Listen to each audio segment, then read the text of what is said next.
მარტონ ხოსეს მაგრა უმართლებს რო ეგეთი ხალხი შეაწუხა როგორც პატარა მეფე როგორც შენ ხარ ვიტომ მე მგონი ხვდები რა ძნელი გადასაწყვეტია ჩემთვის ეგ ამბავი რომ ხოსეს შევეშვა ხოსეს ორჯერ ქონდა ჩემი ნახვის შესაძლებლობა ერთხელ როცა ის საბედისწერო ამბავი მოხდა როცა კარლომ სიცოცხლე დაგარგა სანამ ეგ მოხდებოდა მანამდე შეეძლო მოსვლა არა პრობლემებიც მაგათ ჰქონდათ მაგ პრობლემებს მე უფრო ადვილად გადავჭრიდი თუნდაც ის რომ ხოსე იყო რაღაცაში ნაწყენი კარლოსთან მიმართებაში მეორე ამბავი რომ მოხდა იტალიიდან როსი გამოვიძახე ხოსე მოძებნა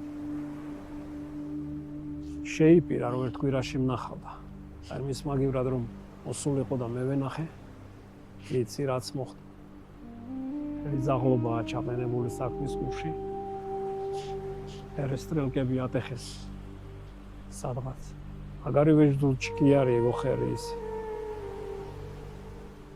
როსის ტყუიას რო გადაურჩა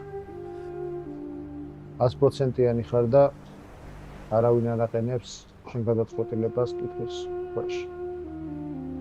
Просто ჩვენი ისტორიიდან გამომდინარე, ჩვენი ერთმანეთ პატივისცემიდან გამომდინარე, გთხოვ რომ ორი თვე მაცადო ჩემი საქმე მოვაგვარო. როგორც გითხარი, მე მაკაც შენ დაგისვავ. თქვენი საქმე მოგვარდება. აღან პატარა მეფე შეწუხდა, აღან შენ შეგაწუხა. ჩვენ კიდე ერთი სამყაროს წევრები ვართ. ჩვენ იმისთვის ვართ, რომ ერთმანეთს გვერდში დაუდგეთ, როცა საჭირო. აღან თქვენ ამთხოვთ, ჩათვალე, რომ თქვენი ორივეს თხოვნა მიღებულია, როგორც შენი, ისე პატარა მეფის. ხოსეს შეუძლია თავისუფლად იაროს, აი თავისუფლად ისუნთქოს. სანამ რამე გადაწყვეტილებას მივიღებთ, არა მივიღებთ. აღან თქვენ ჩაერიეთ, აცი გადაწყვეტილებას მე თქვენთან ერთად მივიღებ.